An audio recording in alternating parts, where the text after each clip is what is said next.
बात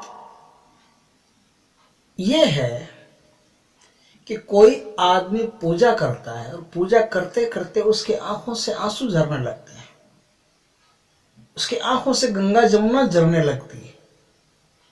कभी कभार किसी किसी संत के साथ ऐसा होता है, हर आदमी के साथ नहीं होता। हर आदमी के साथ तब होता है जब वो पूजा में धुआं करता है, हवन करता है, तो उससे धुआं उठता है, धुएं से धुआं आंखों में चला जाता है और अश्रु ग्रंथियां पानी छोड़ना शुरू कर देती है, आंसू छोड़ना शुरू कर देती है। वो रोना नहीं है, वो अश्रुधारा ओरिजिनल नहीं है, वो तो आप कृत्रिम रूप से निकाल रहे। चाहे फिल्मों में निकालते हैं, ग्लिसरीन लगा करके रोते हैं, आहा इतना शानदार रहते हैं, आपको लगता है कितना भाव विभोर होकर रो रही है, लेकिन ऐसा नहीं है। यदि आप पूजा करते हो और भगवान की पूजा में आपके आंसू आते हैं तो ये आंसू कीमती है। ये आंसू ऐसे ही नहीं है, ये आंसू आपकी उपस्थिति परमात्मा के बिल्कुल समीप बताती है। आप चाहे अपने पुत्र के लिए परमात्मा के पास रो रहे हो, चाहे पति के लिए रो रहे हो, चाहे काम अन्य किसी चीज के लिए रो रहे हो, गरीबी के लिए रो रहे हो, पैसा नहीं है, कुछ भी है, संतान का सुख नहीं, बहुत सारी चीजें हैं जो आपके जीवन में नहीं है और वो एक बहाना बन जाती है। आपने गाना सुना होगा, मैं मंदिर जाने, मैं तुझसे मिलने आई, मंदिर जाने के बहाने। मंदिर जाना तो एक बहाना है, आई तो तुझसे मिलने है।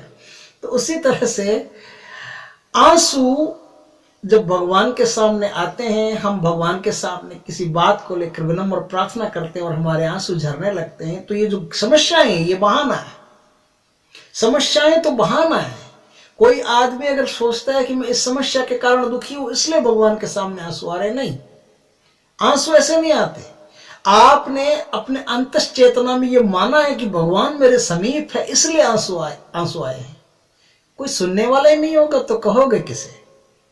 आपने ये मान लिया कि सुनने वाला है, परमात्मा सुनता है, परमात्मा हमारी बात मानता है, सुनता है, उसके सामने हम रो सकते हैं, आंसू बहा सकते हैं, तो ही आपके आंसू आएंगे, नहीं तो आंसू नहीं आएंगे। और आप एक बात मान लो, विश्वास करो नहीं करो आपकी मर्जी, आप पूजा अकेले नहीं करते हो। यदि सच्ची पूजा है, सच्चे अर्थों में पूजा है, तो अकेले पूजा कभी होती नहीं। आपको रोआ रोआ पूजा करता है और रोए रोए में बसने वाली शक्तियां पूजा करती है। आपके आसपास बहुत सारी चीजें ऐसी है जो आप पूजा करते हो तो वो पूजा करती है, और आप भाव विभोर होते हो तो वो अत्यधिक भाव विभोर होती है। आपको पता ही नहीं चलता, आपकी आंखों से झरझर झरझर आंसू बहने लगते हैं।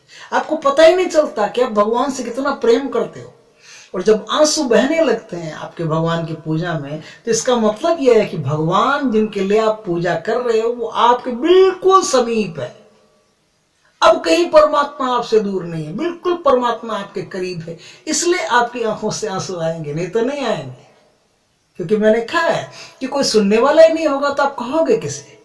आपके अंतस चेतना, आपका अंतस मन ये मानता है कि भगवान सुनने वाला है, इसलिए भगवान सुनने वाला है, इसलिए उनको कोई बात कह करके हमारे आंखों से आंसू आना शुरू होते हैं। जरूरी नहीं कि कोई समस्या हम सुनाएंगे तो ही आंसू आएंगे, नहीं। कभी कभी समस्याएं गौण हो जाती है, कभी कभी हमारी समस्या हमारे सामने नहीं आती। जब हम पूजा करते हैं तो समस्या सामने नहीं आती। स्वामी विवेकानंद बहुत गरीब थे, उनकी आर्थिक स्थिति बहुत खराब थी। रामकृष्ण परमहंस ने उनसे कहा था कि इतनी खराब तेरी स्थिति है, आर्थिक स्थिति है, तो माई से जाके मांग क्यों नहीं लेता? माई के लिए क्या मुश्किल है, जा तो सही।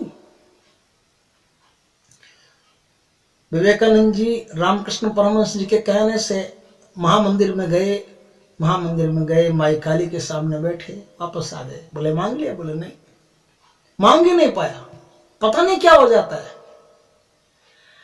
विवेकानंद जी अपनी इच्छा रख ही नहीं पाए, क्या क्या हो जाता है कुछ पता ही नहीं चलता। माता जी के सामने जाते हैं, बैठते हैं, माता जी प्रकट होती है, कुछ मांगने ही नहीं होता। रामकृष्ण परमहंस ने उनको 3 बार भेजा और तीनों बार खाली हाथ आ गए। खाली हाथ आए तो रामकृष्ण परमहंस ने कहा कि बात क्या है, तू खाली हाथ आ कैसे जाता है, तू मांगता कुछ क्यों नहीं? गरीबी है तो उसको मिटा ले, 1 सेकंड का काम है, मां से मांग तो सही।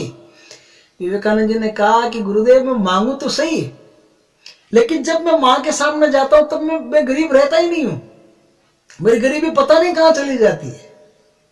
भगवान के सामने जब आप जाते हो तब आपकी समस्याएं पता नहीं कहां चली जाती है। आपके चेहरे पर तो एक मस्त मदहोश कर देने वाली मुस्कान रहती है परमात्मा के लिए, और वो मुस्कान ही आंसुओं का द्वार बनती है।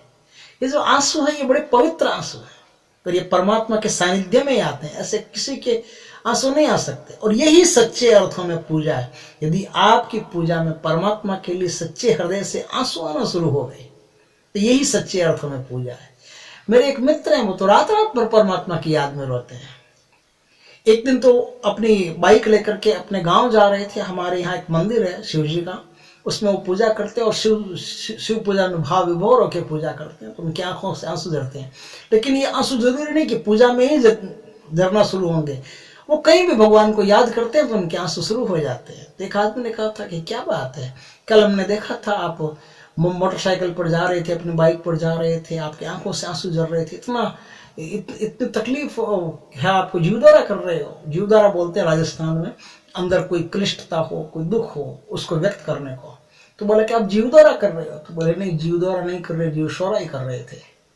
भगवान के लिए आंसू आ रहे हैं, मेरे व्यक्तिगत किसी समस्या के लिए आंसू नहीं आ रहे हैं। मेरे एक मित्र हैं, उनके एक बेटा, उनके घर में एक गाय थी और गाय का नाम था राधा। उस गाय को उसके पिताजी ने बेच दिया। उस लड़के की एक खासियत है, वो अपने पिताजी एक दिन बोला था, पिताजी मैं जब चाहे आंसू निकाल सकता हूँ। बोले जब चाहे आंसू निकाल सकता है? ऐसे कैसे निकाल सकता है? बोले निकाल के देखा। तो उसने मुंह इधर किया, तुरंत आंखें की और तुरंत आंसू आ गए। उसने कहा ये होता कैसे, ऐसा करता कैसे है तू? बोले कुछ नहीं करता, कोई खास बात नहीं है, मैं राधा को याद करता हूँ, राधा को याद करते आंसू शुरू हो जाते हैं।